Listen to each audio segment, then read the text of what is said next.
Welcome to the Johns Hopkins Women's Health Podcast, A Woman's Journey, Insights That Matter. I'm Kelly Gear-Ripken, and I invite you to listen to Johns Hopkins specialists discuss the latest topics in women's health. Now here's your host, Lillie Shockney. Hi, this is Lillie Shockney from A Woman's Journey at Johns Hopkins, and this is our podcast, Insights That Matter. Today we are joined by Gastroenterologist Olaya Brewer, who is a clinical associate at the Johns Hopkins University School of Medicine. We are discussing Gastroesophageal Reflux Disease, otherwise known as GERD. Welcome, Dr. Brewer. Thank you for this invitation. This is great, and it's a great opportunity to understand what GERD is and when they have to seek medical attention. Very good. It's estimated that 20% of people have GERD. Let's start with exactly what GERD is. As you said, GERD stands for Gastroesophageal Reflux Disease, which is when the reflux of gastric content into the esophagus causes troublesome or bothersome symptoms or complications. So things are definitely going backwards down there. What are the symptoms of GERD? GERD has classic symptoms, which are heartburn, or the burning sensation in your chest or your upper belly, and also regurgitation, which is the perception of the gastric content into your mouth or your throat. There are other symptoms like chest pain, discomfort, because acid in the esophagus can cause spasm. There's belching. People can also have difficulty swallowing, pain during swallowing, bad breath. There are extra esophageal symptoms as well, and people need to understand this. Respiratory symptoms such as chronic coughing or wheezing can be a sign of reflux. Hoarseness or changes in your voice. Very rarely, nausea or vomiting can be a sign of reflux. So if you need to seek immediate medical attention if you develop difficulty swallowing, because there can be a narrowing or a stricture in your esophagus. Okay. What causes GERD? Well, this is a very important question. We all have a certain degree of reflux, which we call physiologic or expected, especially after eating. However, reflux becomes a disease when there is an imbalance between injuring factors to our esophagus and our defensive factors or barriers. Injuring factors include the number of reflux events, the acidity of the reflux content, and an increased perception of pain, what we call hypersensitivity. On the other hand, the defensive factors include the ability to clear reflux, the saliva, which is very important, and the integrity of the esophageal lining. It is very important that you understand that there is a complex anti-reflux barrier at the junction between the esophagus and the stomach. So anything that disrupts this barrier will cause reflux. And a classic example that you may heard, a mechanism that can make the barrier incompetent is hiatal hernias. I hear that certain foods and beverages can trigger GERD. What are they, and what is it about these foods that triggers this response?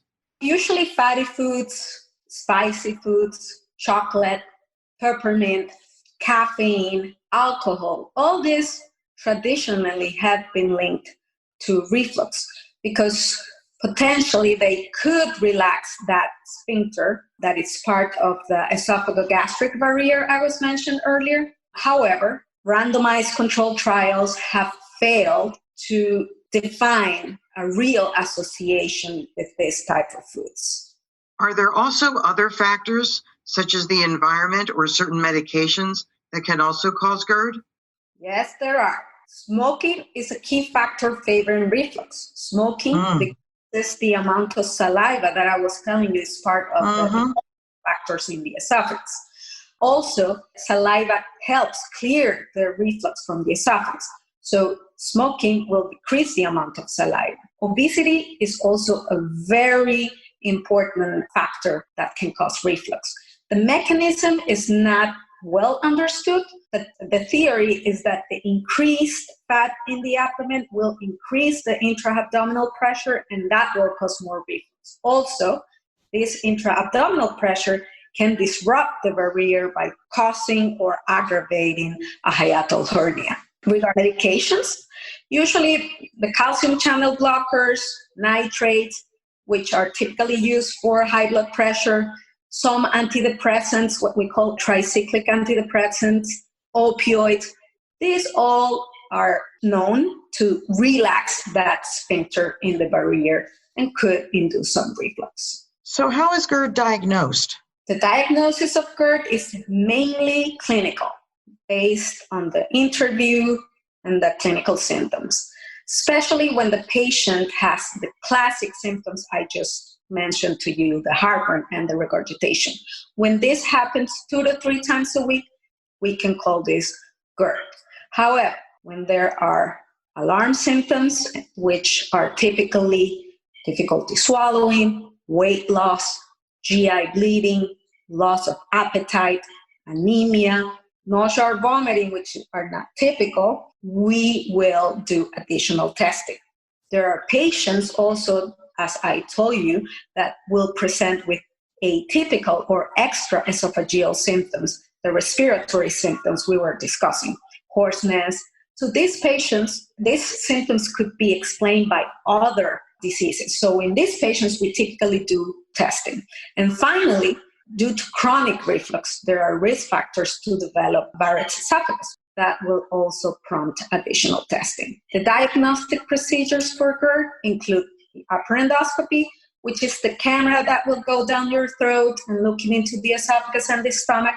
There are reflux or pH testing, typically 2 types. One that is a wireless capsule that we attach into your esophagus, usually can last 48 to 96 hours, and also a catheter-based test called 24-hour pH impedance. So these are the most frequent tests performed.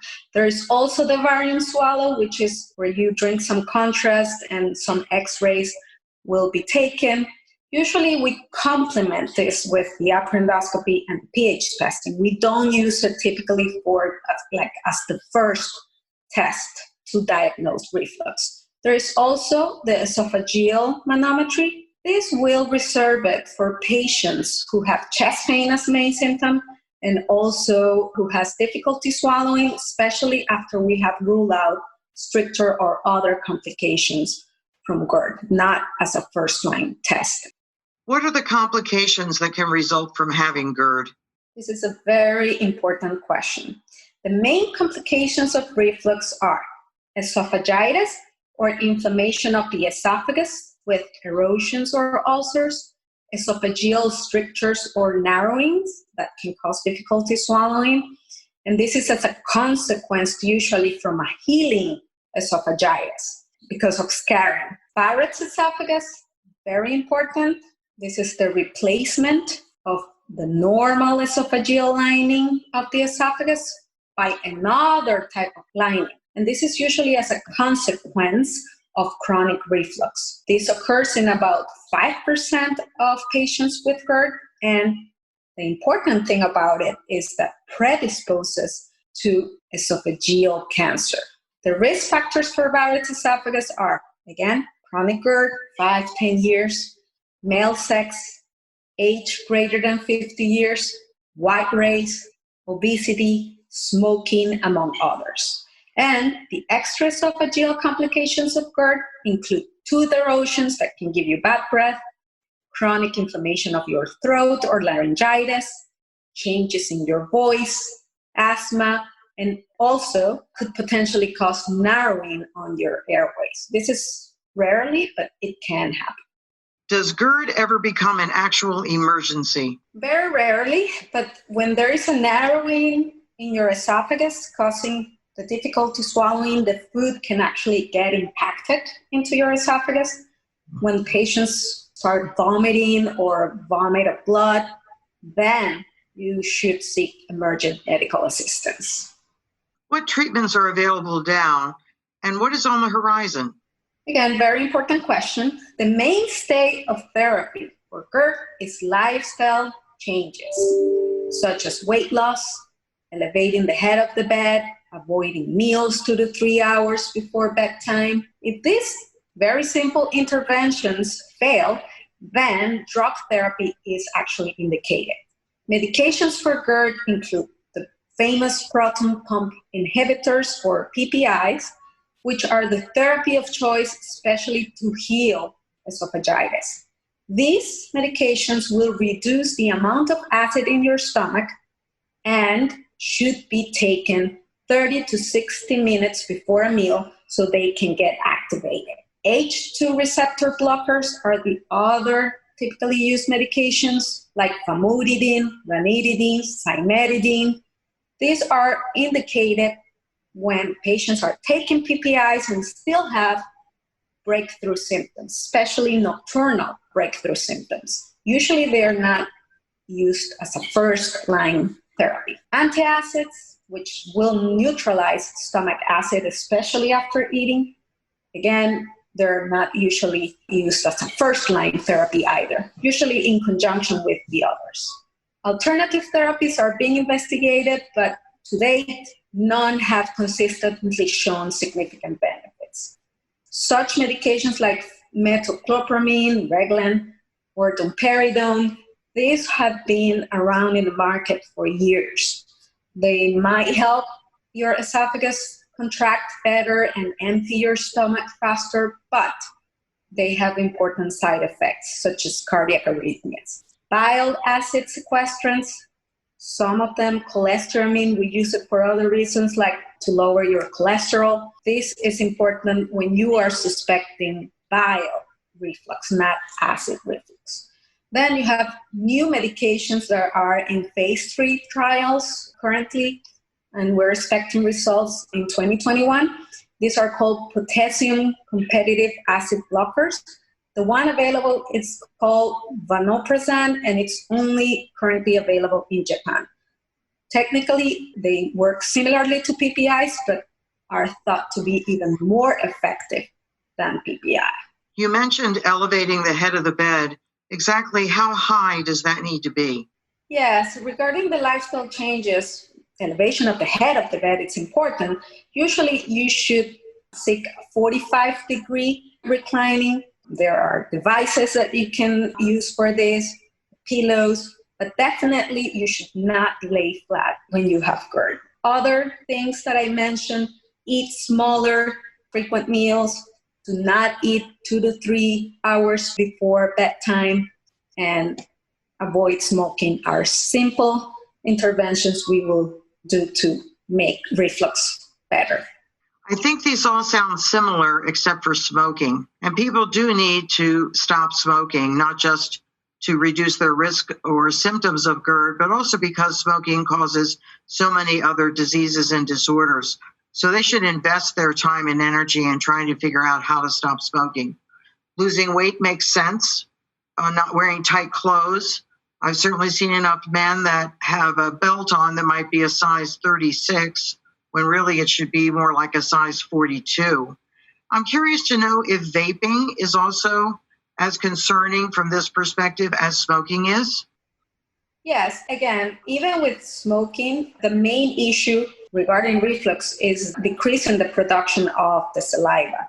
It's not the smoking per se. There is no hard data on the vaping, but again, this is not a healthy habit, and we all should work on counseling our patients to avoid this because they have so many adverse side effects. What other non-surgical options are there for treatment of GERD?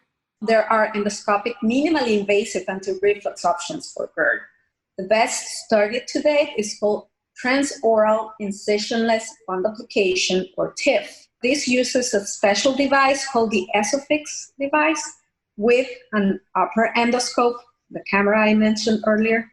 And the idea is to go through the mouth and recreate or repair that gastroesophageal junction barrier, make it a little bit tighter to prevent the reflux of the gastric content into your esophagus. And the beauty of this procedure is that it doesn't require any incision. That's amazing. I assume that the patient should be asleep for this procedure? Yes, it's like an endoscopic procedure, usually done under general anesthesia, but it's in the endoscopy suite. Patients usually go home the same day. Sometimes we leave them in observation for 23 hours, but it's like an endoscopic procedure. If patients think that they might have GERD, should they be keeping a food diary to see what might be triggering it before they see the doctor?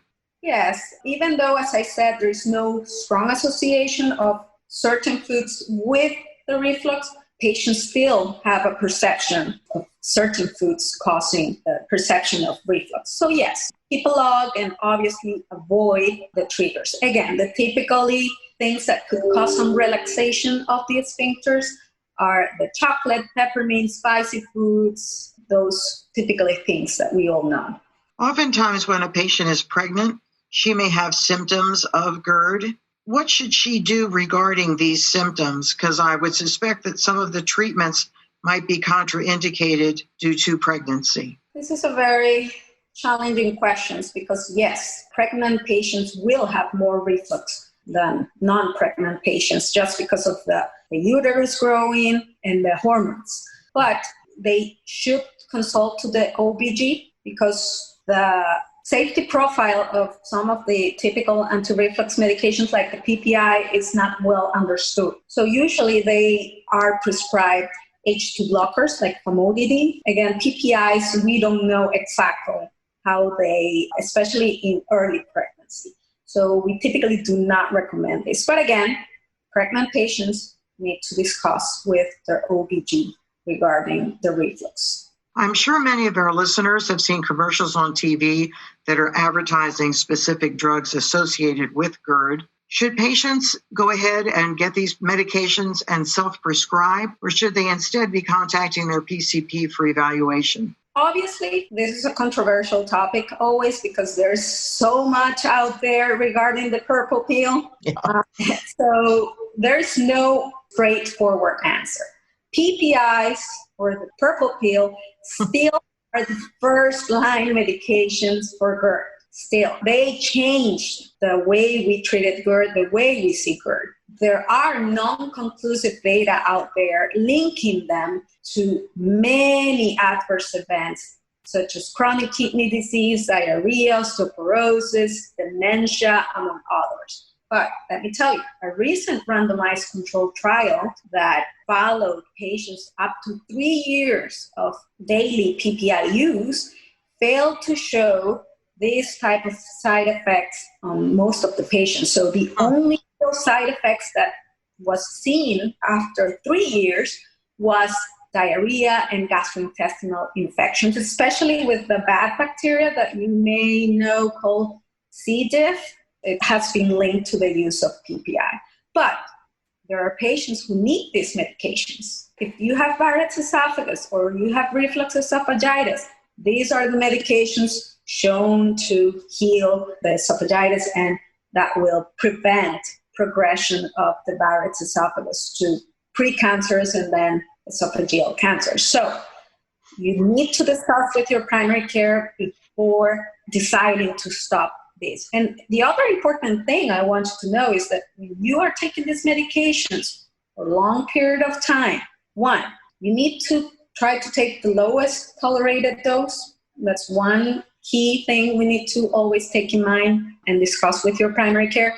The other thing is that when we're going to discontinue this medication, we usually taper the dose of the PPI before discontinuing it, because some people have like rebound symptoms. And usually when we are weaning these patients off the PPIs, we use the H2 blockers like famotidine, ranitidine, cimetidine, when there are mild or intermittent symptoms.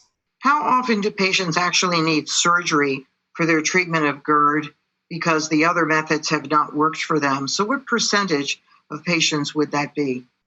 Excellent question. So about 40% of the patients will not respond completely to standard dose PPI. This is what we call refractory GERD. I already spoke to you about endoscopic anti-reflux procedure. But we have to let our audience know about the surgical anti-reflux procedures. So the main procedure is what we call the Nissen fund application. This is the gold standard, and you need to understand this. This is the most frequent surgical procedure performed. The surgeon will do what I said with the TIF, but on a surgical fashion. We'll wrap your stomach around the esophagus to make it tighter and prevent reflux, usually on a 360-degree fashion. There is like a 270 modification, which is called the toupet fund application, but this usually is reserved for patients who are not responding to lifestyle changes or PPI. And this happens also with TIF. If the patient is responding to the medication, but they don't want to take the medication for long term because of side effects, this could be also an indication for other anti-reflux interventions. For this procedure, usually patients have large hiatal hernias and are refractory to anything else. There's another anti-reflux surgery which is called the LINX system. This is a ring of tiny magnets. It will cause the ring to be closed. It's placed at the junction between the esophagus and the stomach where the barrier is. It's placed using laparoscopy. So it's a surgery. It's strong enough to prevent the reflux from coming up, but it has side effects. Some patients can develop difficulty swallowing immediately that will improve over time, but there are other patients that develop difficulty swallowing on the long term, and it can be a complication. It's important also to know that the indication is similar to TIF in the sense that patients need a small hernia. It cannot be done on patients with large hiatal hernias. The anatomy should be normal or near normal. I want to mention that patients having pain in their throat, particularly if it's a very sharp pain, though this may be a symptom of GERD, it also can be a symptom of something, frankly, much more serious, such as a heart attack. So patients shouldn't ignore that symptom. They actually should be going to the ER if it is a sharp pain in their throat that's new. That is very important to understand too, because as I said, this is not a typical GERD symptom. It's an extraesophageal, or it can be like a typical chest pain. And especially in women, we need to be careful because a lot of people, I have acid indigestion. And no, it can be a heart attack. So yes, if you don't typically have this, or you have never seen a cardiologist or have a cardiac workup for other reasons, and you start having chest pain, you need to seek emergent care. This has been very informative. I'm sure that many of our listeners, or perhaps their husbands or partners, have experienced symptoms that actually do match up to GERD. We now understand what GERD is, how to manage it, how to diagnose it, and also we've been able to undo some of the myths associated with GERD and instill the facts. Thank you so much for joining us today. Thank you for having me. And if you want to know more about GERD treatment options, please visit our Johns Hopkins Heartburn Center by Googling Hopkins Heartburn Center. All right, very good. Thank you. Thank you. Thank you for listening to A Woman's Journey podcast. Join me, Kelly Gear-Ripken, and your host, Lillie Shockney, with a variety of Johns Hopkins experts on the first Thursday of each month to learn about medical advances in women's health. A Woman's Journey is grateful for the unrestricted educational grants from HRH Foundation and Keswick Wise and Wellness Center that support our podcast series, Insights That Matter. For more information about A Woman's Journey, visit our website, hopkinsmedicine.org/A Woman's Journey. Like us on Facebook and Twitter, and visit our website at hopkinsmedicine.org/A Woman's Journey. Until next time, stay well.